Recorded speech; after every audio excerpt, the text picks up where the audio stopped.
We are here with the Asian Avenger, otherwise known as Krim. We have a lot of Yu-Gi-Oh cards for Krim to evaluate. And why don't you just give us talk a couple minutes about your Yu-Gi-Oh background? I'll go with my Yu-Gi-Oh, my duelist origin story first. I do have a Jinzo hand tattoo. So you know I at least played Yu-Gi-Oh at some point, and you can probably figure out what era that was. And that was like back, God, I played it since middle school. Played it religiously, watched all the anime. I think I quit after the Yada locking, and then came back for a little bit around Zombie World, and then quit again. Came back for Chaos Dragons. That was really fun. Learning everything about Xyz or whatever XYZ summons, yada yada yada. I had to deal with like Zen mains and Insectors and all of that stuff. Did a little bit of that, and then I quit again because somebody tried to steal my deck mid-tournament. And like they literally got up and they tried to turn around and like get up from their match and they tried to swipe my deck. I grabbed their wrist and I said, "Not today." And then they just started running out of there, leaving my cards. And I was about to chase them down, but I needed to finish my match. So, and then after that, I quit again. Came back for Master Duel, which is there where I fell in love with a beautiful archetype called Eldritch. That I pretty much haven't played since then. I know Exodia won on like featured matches by the Mystic Mind dude. I saw that. I can't even trick you by saying, is Exodia good or not? Exodia is always... Well, even if you asked me, I was always going to say yes. Like, it didn't matter if I had known that or not. It was always yes. You were going to be guessing some Yu-Gi-Oh cards today. As a Magic creator, what do you do for Magic for those Yu-Gi-Oh players watching? I do exactly what Yu-Gi-Oh players don't want. I misplay, I punt, I turn being bad into being good. So yeah, I'm pretty much, as I like to say, I am constantly auditioning for the NFL by seeing how many times I can punt. So trying to go as a first round draft pick as a kicker, a punter, if you would. Play a lot of Commander, play a lot of Standard, play a lot of 60 card formats, but I don't play the sweaty decks. I try to meme pretty darn hard. It's a good thing you said that because we have some meme cards for you that are either good or bad or just straight up awful or just meh. Okay, get your reading muscles on because let's get started. Linear Equation Cannon. It's a trap card. Gets shut off by Jinzo, so it can't be that good. During the battle phase, declare a whole number from 1 to 6. Choose one effect monster your opponent controls. Multiply the effect monster's level times the declared number. Then add the number of cards your opponent controls and check if the result equals the number of cards in your graveyard. If yes, send cards from the top of your deck to the graveyard up to the declared number. If you do, shuffle cards your opponent controls into the deck up to the number sent to the graveyard. If no, you lose life points equal to the declared number times 500. You can only activate Linear Equation Cannon once per turn. Okay. That is a lot of text for what I feel like could have been shaved down to like 3 sentences. But so this seems like a very specific designated hate card, right? It's a designated hate card that probably shuffles back in graveyard shenanigans, maybe to then force your opponent to like try to search again more or tutor. I don't know. Max C. I'm just throwing out buzzwords. Is this good? I think. I mean, it's got a Panharmonicon attached to it. Is this good? You know, I think this is good. This seems so designatedly narrow. It's so narrow that it's designated to hate out a deck. That's the way I'm evaluating this. I think it has to be good. It's a tech card. I have news for you. It's great. It's S tier. It's format defining. Do you know how much math goes into resolving this card? Look, there's a lot of math. No surprise there. I mean, I was getting lost reading the card, but it's good, right? Because there's the math deck I remember streaming Master Duel, and somebody told me there was a math deck or something like that. It's called MathMech. Great. Very on the nose. Yeah. Love that. Love that. Okay, is this in that deck? No. Is this card even good? It's terrible. But it's so, it seems like such a specific hate card. Like, it's like, I don't know.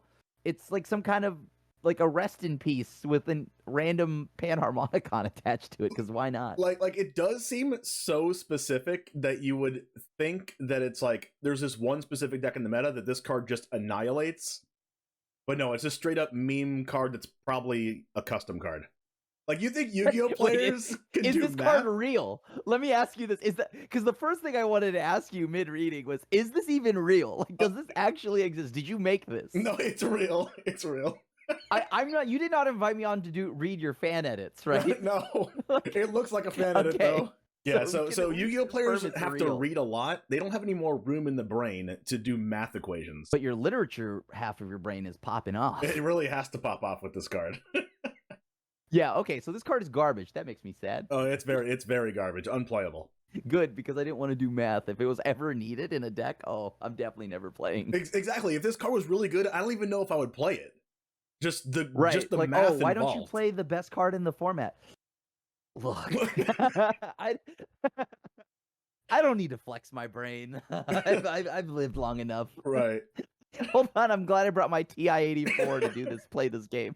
Burning Dragon. Okay, it's got 8 stars, so you have to sacrifice 2 creatures to play this. If your opponent controls 2 or more monsters, and this card is in your hand, you can special summon this card.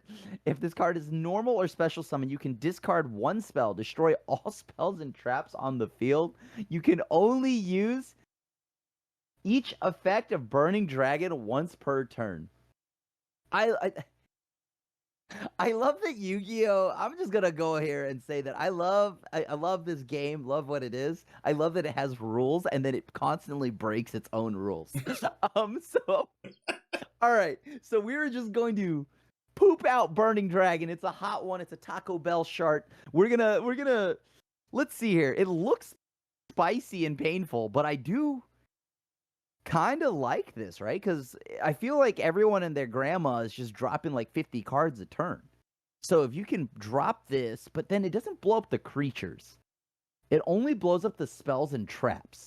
I mean, you do get a free 2,500 attacker. I guess that's like, that probably is laughable in the current year. Because this is the same stat line as, like, I don't know, like pretty much Summon Skull, right? I knew you were going to say Summon Skull. I was going to interrupt you and say Summon Skull, but I just knew it was coming out of your mouth. I mean, like, look, I'm a boomer. Like, these are cards I know, right?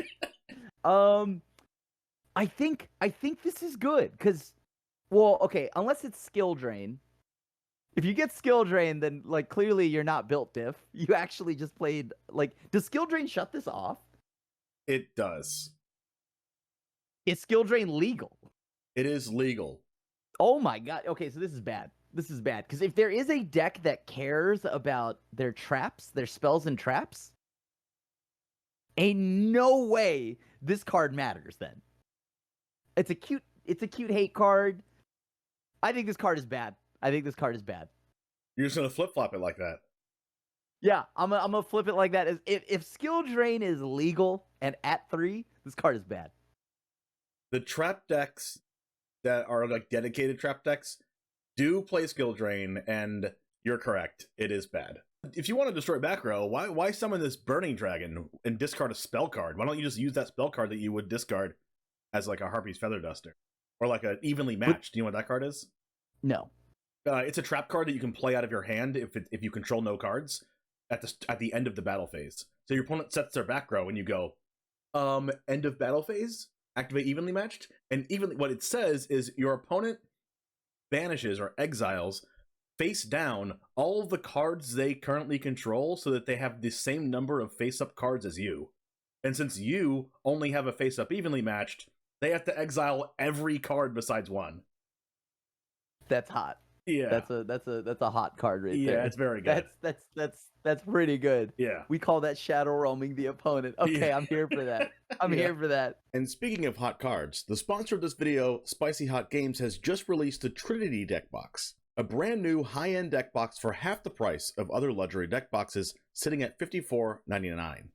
There are 2 deck slots with a divider, holds 130 double sleeve cards to hold any commander deck along with your favorite tokens, and it's also perfect for Yu-Gi-Oh decks, being able to fit an entire double sleeved extra deck, tokens, and field center. There's a velvet compartment lining and a hardcover reinforced outer case to prevent your cards from damage. There's even a magnetic dice tray that's super easy to access and perfect fit stickers if you don't want to show the inside of the deck box for tournament play. The Trinity deck box from Spicy Hot Games is one of, if not the best deck box I've seen on the market for its price point, so I'll have to rate it an A+ for how multi-purpose it is. It's perfectly designed for multiple different card games. Once again, huge thank you to Spicy Hot Games for sponsoring this video. Now let's see if Crim can properly evaluate this next card. Come on, man. I played when this is like not Mirrodin. I was gonna say this is Mirrodin. This is Metal Raiders. Right? This is Metal Raiders. Yeah. This card was garbage. It was right? Yeah. This card was hot garbage. Cannon Soldier? Yeah. You 4-star, 1400, you contribute 1 monster, inflict 500 points of damage to your opponent. But I had to think about it. I was like, wait, Limiter was good. Limiter removal? I remember that. That was a cracked card for machine decks. This is a machine card. But this card was bad, right? I think this card was bad. Yeah, it was bad. Is it good now? That's up to you. No. This card can't be good now. There's no way this card is good now. Is it good now? I don't know. You're giving me a look like I'm saying it's not good now. Okay, I was waiting for you to like think about it more or like do some kind of deep analysis. But you're just okay. You want me to tell you?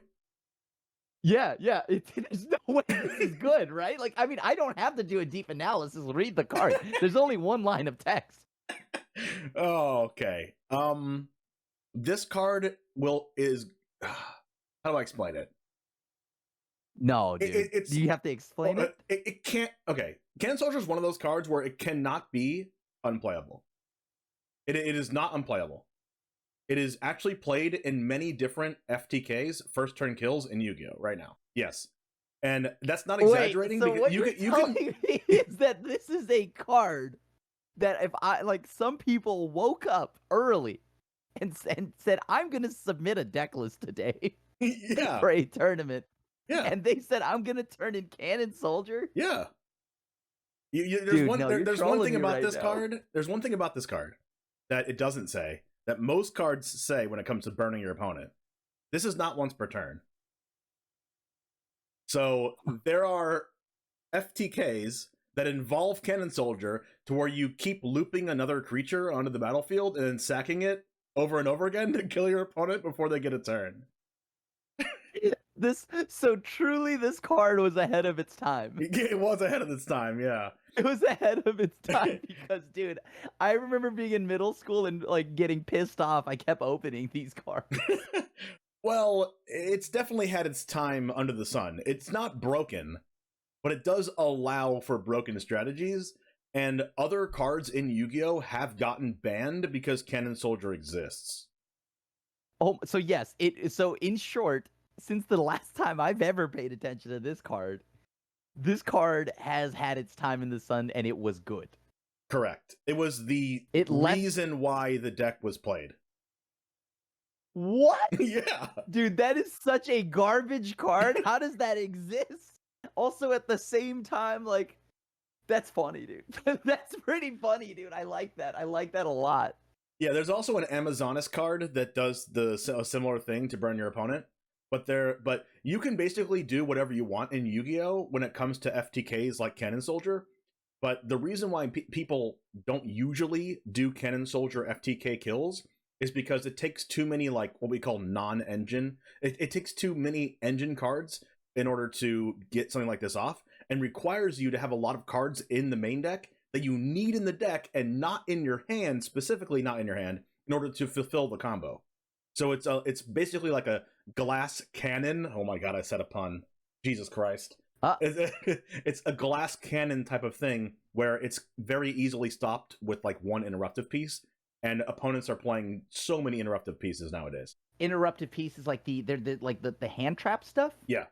Like Ash Blossom, Okay. Effect Veiler. Like you Effect Veiler the Cannon Soldier, and it's just over. Yeah. Or you have Nibiru. You know what Nibiru is? What is that? Isn't that the meatball? It's the meteor rock. It's the meatball. Yeah. It's the meatball that blows up a bunch of stuff, right? Correct.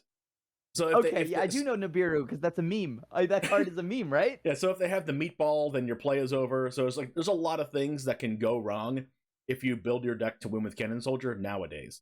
But it definitely had its time in the sun. Yeah, I know. I know. That's so dumb to me. Okay, sure. Like I don't know if you're. I love it. I don't know if you're upset or like excited about it or like just cringe. I'm so just shocked. I'm like, oh my god, this miserable stain of a card that I kept opening in my booster packs as a kid and getting so upset by was played. Anti-Magic Arrows. It's a quick play spell at the start of the battle phase for the rest of this turn after this card resolves. Neither player can activate spell, trap cards, or their effects. Neither player can activate cards or effects in response to this card's activation. So it's got split second at the start of the battle phase for the rest of this turn after this card resolves. I mean, this has to be like, okay, spells cards and can't activate cards or effects but they can still activate effects for the rest of their turn. Just not spell or trap cards. Correct. Or their effects, yes. This card is bad. Because I think of how many absurdly powerful, like just from my time back, which is the hardest thing ever. Like, Master Duel gave me, like, a crash course in just pure misery. I had to read so much and so fast because there was the timer, and I'm like, wait, what does this do? So I had to read all of the shadows and all this other stuff, and I had no idea what was going on. But there are a lot of effects. There's Dragon Maids. Dude, this card has to be bad. There's so many good effects nowadays that this just can't be good. That is true. This card is really bad right now, so you're right about that. One more point for Krim. What? Let's go. Still got it. We still got it. All right, I'm ready to go pro as long as you don't ask me to read anything. That's gonna be a problem. I have to give you one more card, which means you have to read more things.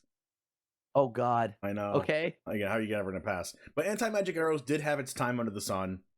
It is a very meh card, because there are many cards that are better than this, like Harpy's Feather Duster and Evenly Matched that I already said before.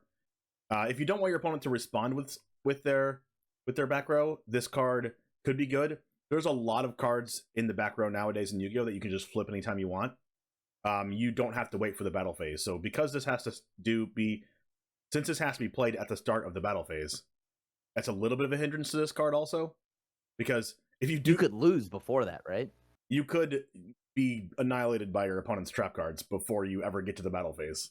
Oh, so what people would do... Super sick. What people would do is they would just go to battle phase, activate Anti-Magic Arrows at the start of the battle phase, and then do their whole play in the second main phase. And your opponent can't use their back row. Yeah. So it was good. It did have its time under the sun, but it's very meh because there are better cards in it now. Ooh, this has got one of those cool borders. This is a synchro summon, isn't it? Yeah. This is one of them synchro summons. I know you weren't like playing Yu-Gi-Oh at this point in time, but it's one of them synchro summons. I know Stardust Dragon. There you go. It has something in common with this, in that it's a dragon. It's a dragon and it's synchro. Yeah. It's an ancient fairy dragon. I do like fairies in Magic. It's a tuner and one non-tuner monster. During your main phase, you can special summon one level 4 or lower monster from your hand. You cannot conduct your battle phase the turn you activate this effect. During your main phase, you can destroy as many cards in the field zone as possible, minimum 1. If you do, gain 1,000 life points, then you can add one field spell with a different name than the destroyed card from your deck to your hand. You can only use each effect of Ancient Fairy Dragon once per turn. Hold on, there's multiple effects here? I thought that was just one effect. Hold on, let me read that one more time. You can special summon, oh, there's a colon. Can't really tell normally. I'm gonna have to I'm on a wide monitor right now. I'm gonna 50 times zoom in on this thing. Hold on. Okay. During your main phase, you can special summon one level 4 or lower monster from your hand. Period. You cannot conduct your battle phase the turn you activate this effect. Period. During your main phase, colon, you can destroy as many cards in the field as many. Okay, and then add 1,000 LP, and then you can add one field from your deck to your hand. You can only use each effect. Where are the separate effects? Is it? This is so tiny that yo, the font. Come on, dude. The hardest part is. This is like if you showed me Cruel Ultimatum and told me to choose a mode, right? And I'm like, hold on, I don't understand. What do you mean? Okay, so where do the effects start and begin? Is it the special summon and that I can't go to battle this turn? That's one effect. The next one is blow up a field, get a field. That's those the are other effect? Those are the two. Okay, there's two effects on here. Yes. Okay. In the 4 sentences, there are 2 effects. Okay, cool. Yeah, for sure. Yeah, I guess. Yeah. We're stretching your reading comprehension muscles here. Like, you have to dive deep into this. It's hard when the whole of it is connected by a very small period. You gotta watch your punctuations because that changes the effect drastically. It sure does. Okay. Synchro summons, right? I remember when I was playing, I came back for a very brief moment. I had seen a few of these synchro cards only because of Zombie World. Mm-hmm. Zombie decks had a few synchro things. They had a field. They played terraforming. I think that was a thing, and that made it so. That card is banned, right? That card eventually got banned or something. Terraforming is legal, and it's at 1 on the ban list. Okay, so it's restricted. Yes. Just like Blackluster Soldier, which I found out. That's very cool. Yep. But if that card got restricted, that means this card was good at that era of game. It was not good in the zombie world format back in Edison. It was not good back then. Okay, so it's not good there. Okay, well, this has to be hot garbage today. Because do people even play synchro summons anymore? I don't even feel like I've seen everyone's playing Lynx, right? Lynx, the blue bordered stuff, well, and then a few fusions. Well, Yu-Gi-Oh's gone in cycles of where they've printed really good fusion decks, really good ritual decks, really good synchro decks, and exceed decks, and they print really good decks in those different ways to summon out of your extra deck all the time. Like for rituals, there was Nekroz that was really good. For exceeds, there was Burning Abyss that was really good for a long time. For links, there was Sky Striker and stuff that was really good for a long time. So I say all that to say, this is garbage. This has got to be garbage still. This card is extremely good. It was also banned at one point. Yeah. What people would do with this is that there was a card called Destrudo, where it's a level 7 monster that you can modulate the level of something else and summon itself for free by taking half of your life points. So it's basically summon a level 7 synchro. Is that a new mechanic? The modular thing? No. What? No, this card, Destrudo, says summon it to your board by targeting a level 7 or lower monster, and the level of Destrudo becomes the difference in levels, basically. So if you targeted a level 5 monster, it would be a 2-star. Correct. So it always made a level 7 synchro because it was also a tuner that could make a synchro. So you normal summon a monster, and then you summon Destrudo out of your hand or graveyard, and then you just make Ancient Fairy Dragon. Okay? Wait, so let's say you use Minestrone and you summon this thing, right? Whatever the synchro monster is, Minestrone, Distortion Pedal, I don't know. Point is, so you get to this. You get to this fairy dragon. I'm Is about blowing to up tell a you. field good? Well, I'm about to tell you why it was good. You know what Dragon Ravine is? It's a field spell that says discard a card. Is it a ravine? It is a ravine of dragons. You got that? Nailed it. Dragon Ravine is a field spell that says you can discard a card to send any dragon from your deck to the graveyard. Luckily for Wait, hold on. Discard a card to send any card from your deck to the graveyard. Dragon. Oh, wait. Okay, so you ditch a card, you send a dragon from your deck to the graveyard. Yep. So you entomb a dragon. Yep. Lucky for us, Destrudo is a dragon. So you normal summon any monster, use Destrudo's effect, take half your life points, summon it, make a level 7 synchro, you make Ancient Fairy Dragon. Right? Okay. And then Ancient Fairy Dragon uses its effect to blow up your field spell, Dragon Ravine, to search any field spell you want. And a lot of decks that are very powerful, like Spiral uses a card called Spiral Resort. There's a lot of field spells that are like an integral part of a really good deck. And so you search whatever field spell your deck is playing, and then you play that field spell, and then you start your combo. And the thing about Ancient Fairy Dragon is that when you use your field spell to search for a monster, usually the field spell's Demonic Tutor for a monster, you can use the other effect of Ancient Fairy Dragon to summon the monster out of your hand, because it summons a level 4 or lower from your hand. You can use each effect once per turn. So Dragon Ravine, just that one Dragon Ravine equals like your whole combo. It like Demonic Tutors your whole deck, basically. So you get your whole deck, but you can't go to combat. How do you win? Oh, you just do it for your turn 1 play. Oh. Yeah. But what happens if they just... Can you get Raigeki'd? Like, does that still do what I want? You can get Raigeki'd, but the play that you would make usually can stop Raigeki. Whack. Raigeki's actually at 3. Of course it is. So is Dark Hole. Of course it is. Of course it is. so Yo, basically... wait, hold on. Yeah. Is Delinquent Duo randomly off the ban list? No, Delinquent Duo is still on Mega Band. Okay, all right. I just gotta make sure. I don't know where Yu-Gi-Oh is, so like, maybe they're like, let's get funny. Let's just unban that. You know what I mean? Unban Delinquent Duo, unban Confiscation, unban Pot of Greed, Graceful Charity. Yeah. See what happens. Ancient Fairy Dragon, going back to Ancient Fairy Dragon was banned. It was like the best thing you could possibly be doing, because you can also search for tech field spell cards after you've already done your combo and brought this back to the battlefield.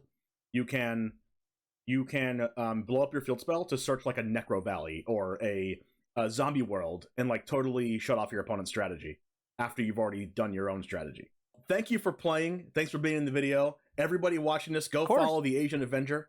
If you like this type of video, let me know in the comments, and let me know what cards you like to see and what cards you would like to see future content creators rate and see if they're good, bad, or just meh. Anyways, I'll see you next time. I'd like to see you rate Jinzos.